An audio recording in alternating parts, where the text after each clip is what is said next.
ఈరోజు చాలా బాధాకరమైన రోజు. తెలంగాణ, ఆంధ్రప్రదేశ్ రెండు తెలుగు రాష్ట్రాల్లో ఇప్పుడు గతంలో ఉమ్మడి ఆంధ్రప్రదేశ్లో ఎన్ఎస్వై యూత్ కాంగ్రెస్ నాయకునిగా ప్రజల మధ్యలో ఉంటూ పార్టీకి సేవ చేస్తూ ఒకవైపు మంత్రిగా ప్రజలకు సేవ చేస్తూ 2 సార్లు పిసిసి ప్రెసిడెంట్గా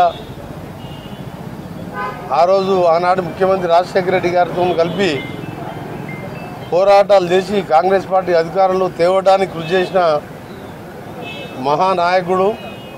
బడుగు బలహీన వర్గాల ఆశాజ్యోతే కాదు, అన్ని వర్గాల ప్రజలకు నాలాంటి వారికి ఎన్ఎస్వై యూత్ కాంగ్రెస్లో ఉన్నప్పుడు ప్రోత్సాహాన్ని ఇచ్చి నాలాంటి ఎంతోమందిని ఎమ్మెల్యేలు ఎంపీలు కావడానికి అందరికి కూడా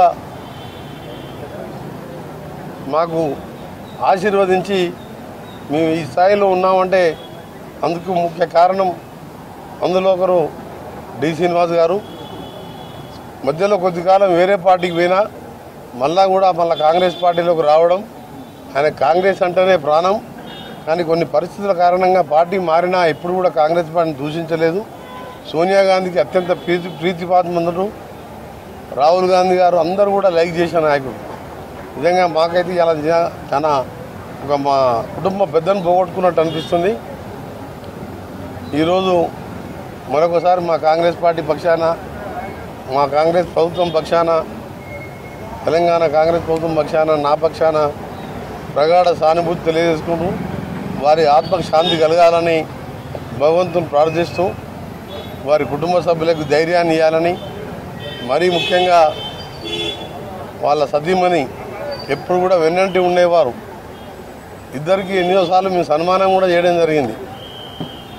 వాళ్ళ సతీమణికి ధైర్యాన్ని ఇవ్వాలని కూడా భగవంతుని ప్రార్థిస్తూ తప్పకుండా కాంగ్రెస్ పార్టీకి ఈరోజు డి శ్రీనివాస్ గారిని ఆయన చేసిన సేవలు ఎప్పటికీ కూడా మర్చిపోలేదు. తప్పకుండా ఈరోజు ఆయన పేరు మీద కానీ ఆయన చేసిన సేవలకు కానీ మా ముఖ్యమంత్రి గారితో మాట్లాడి తప్పకుండా ఆ కుటుంబానికి మేమందరం కూడా ఎల్లప్పుడూ అండగా ఉంటాం. మరొకసారి వారి ఆత్మకు శాంతి కలగాలని భగవంతుని ప్రార్థిస్తున్నాం. చాలా సంతోషం.